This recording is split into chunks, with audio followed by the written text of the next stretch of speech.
Study এক্সপ্রেসে সকলকে স্বাগত। আজকে আবারও চলে এলাম একটি গুরুত্বপূর্ণ ক্লাস নিয়ে। আজকে আমরা আলোচনা করব সৈয়দ বংশ ও লোদি বংশ নিয়ে। আপকামিং যে কোনো চাকরির পরীক্ষার জন্য এই টপিকটি বেশ গুরুত্বপূর্ণ। তো চলো দেরি না করে শুরু করা যাক। আজকের প্রথম প্রশ্ন হলো, দিল্লি সালতানাতের চতুর্থ রাজবংশ কোনটি? সঠিক উত্তর কী হবে? অপশন ঘ, সৈয়দ বংশ। আমরা জানি সুলতানি শাসনকালে মোট 5টি রাজবংশ রাজত্ব করেছিল। তো প্রশ্ন বলছে তার মধ্যে চতুর্থ রাজবংশ কোনটি ছিল? উত্তর হবে সৈয়দ বংশ। ওকে, পরবর্তী প্রশ্ন, কোন বংশের পর সৈয়দ বংশ দিল্লিতে রাজত্ব শুরু করে? সঠিক উত্তর কী হবে? অপশন খ, তুঘলক বংশের পর সৈয়দ বংশ দিল্লিতে রাজত্ব শুরু করেছিল। পরবর্তী প্রশ্ন, সৈয়দ বংশের প্রতিষ্ঠা করেন কে? সঠিক উত্তর কী হবে? অপশন ক, খিজির খাঁ সৈয়দ বংশের প্রতিষ্ঠা করেছিলেন। পরবর্তী প্রশ্ন, কত সালে খিজির খাঁ সৈয়দ বংশের প্রতিষ্ঠা করেন? সঠিক উত্তর কী হবে? অপশন গ, 1414 সালে খিজির খাঁ সৈয়দ বংশের প্রতিষ্ঠা করেছিলেন। পরবর্তী প্রশ্ন, সিংহাসনে বসার আগে খিজির খাঁ কোথাকার সুবেদার ছিল? সঠিক উত্তর কী হবে? অপশন ঘ, লাহোর, মুলতান ও দিপালপুরের সুবেদার ছিলেন এই খিজির খাঁ। এখানে একটা জিনিস মনে রাখবে যে আমরা জানি 1398 সালে তৈমুল্লং ভারতবর্ষ আক্রমণ করেছিল এবং সে সময় ভারতে তুঘলক বংশরা রাজত্ব করেছিল। তুঘলক বংশের নাসিরুদ্দিন মাহমুদ শাহ ছিল সেই সময় ভারতের রাজা। তো 1398 সালে তৈমুল্লং যখন ভারত আক্রমণ করেছিল তখন তার বিশ্বস্ত সেনাপতি ছিল খিজির খাঁ। তো তৈমুল্লং ভারত আক্রমণ করার পর যখন নিজ দেশে ফিরে যাচ্ছিলেন তখন তিনি লাহোর, মুলতান ও দিপালপুরের দায়িত্ব দিয়ে গেছিল এই খিজির খাঁকে। পরবর্তীকালে তুঘলক বংশরা দুর্বল হয়ে পড়লে এই খিজির খাঁ ভারতবর্ষে বা দিল্লিতে সৈয়দ বংশের প্রতিষ্ঠা করেছিল। ওকে, পরবর্তী প্রশ্ন, দিল্লির কোন সুলতান সুলতান উপাধি গ্রহণ করেননি? সঠিক উত্তর কী হবে? অপশন ক, খিজির খাঁ সুলতান উপাধি গ্রহণ করেননি। পরবর্তী প্রশ্ন,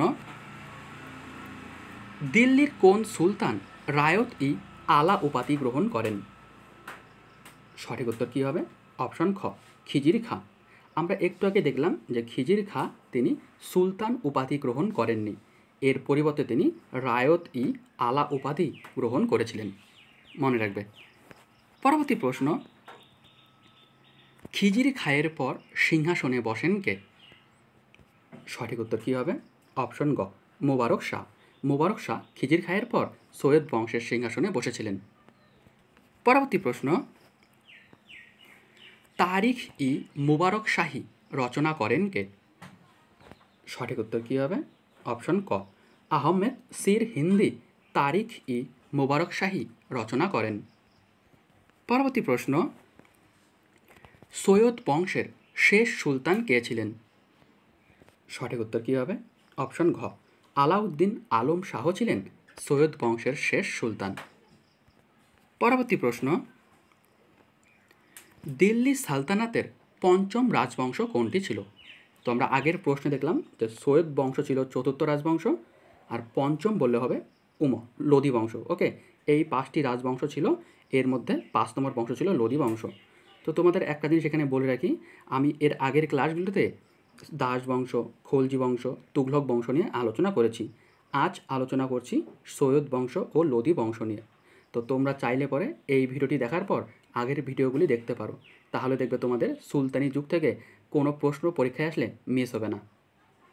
ওকে, পরবর্তী প্রশ্ন,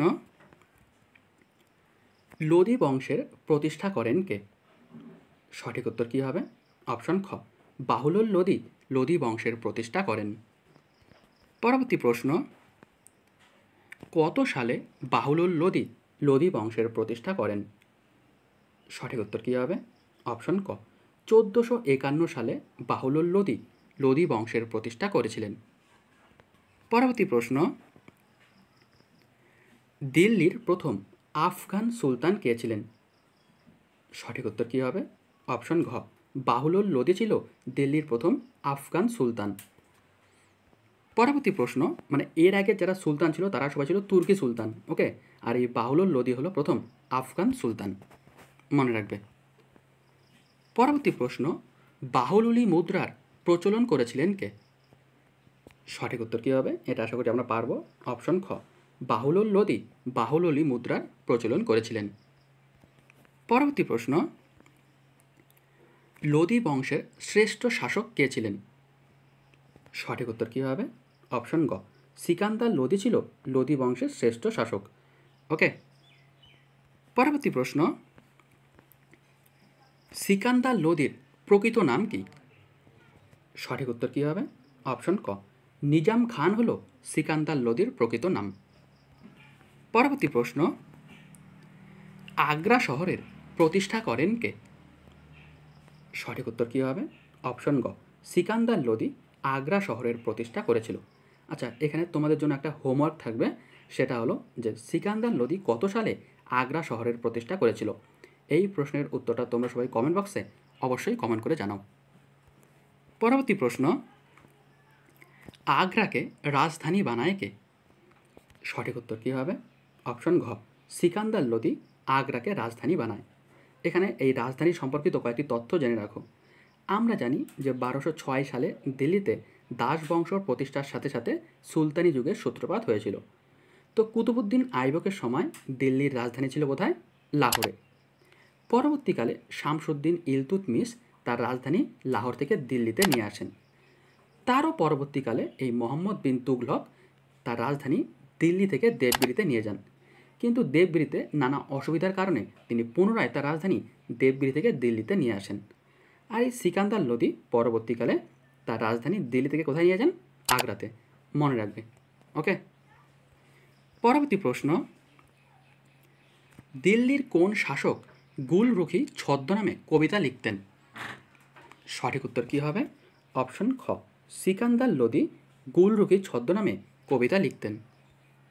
পরবর্তী প্রশ্ন, গাজ ই সিকান্দার নামক পরিমাপ পদ্ধতি প্রচলন করেন কে? সঠিক উত্তর কী হবে? অপশন ঘ, সিকান্দার লোদি গাজ ই সিকান্দার নামক পরিমাপ পদ্ধতি প্রচলন করেছিলেন। পরবর্তী প্রশ্ন, লোদি বংশের শেষ শাসক কে ছিলেন? সঠিক উত্তর কী হবে? অপশন ঘ, ইব্রাহিম লোদি ছিল লোদি বংশের শেষ শাসক। পরবর্তী প্রশ্ন, ইব্রাহিম লোদি কার কাছে পরাজিত হন? সঠিক উত্তর কী হবে? অপশন খ, বাবর। মনে রাখবে 1526 সালে পানিপথের প্রথম যুদ্ধে এই ইব্রাহিম লোদি বাবরের কাছে পরাজিত হয়েছিল। পরবর্তী প্রশ্ন, কত সালে লোদি বংশ তথা দিল্লিতে সুলতানি শাসনের অবসান ঘটে? সঠিক উত্তর কী হবে? অপশন গ, 1526 সালে দিল্লিতে সুলতানি শাসন বা লোদি বংশের অবসান ঘটেছিল। পরবর্তী প্রশ্ন, কোন বংশের পতনের পর ভারতে মুঘল সাম্রাজ্যের সূত্রপাত হয়? এটা আশা করি আমরা বুঝেই গেছি এতক্ষণে। অপশন ঘ, লোদি বংশের পতনের পর ভারতে মুঘল সাম্রাজ্যের সূত্রপাত হয়েছিল। কত সালে? 1526 সালে ভারতে মুঘল সাম্রাজ্যের সূত্রপাত হয়েছিল। কার হাত ধরে হয়েছিল? বাবরের হাত ধরে, ওকে। তো এই ছিল আমাদের আজকের ভিডিও। আশা করি ভিডিওটি সকলের ভালো লেগেছে। সম্পূর্ণ ভিডিওটি দেখার জন্য অসংখ্য ধন্যবাদ। দেখা হচ্ছে পরের ভিডিওতে।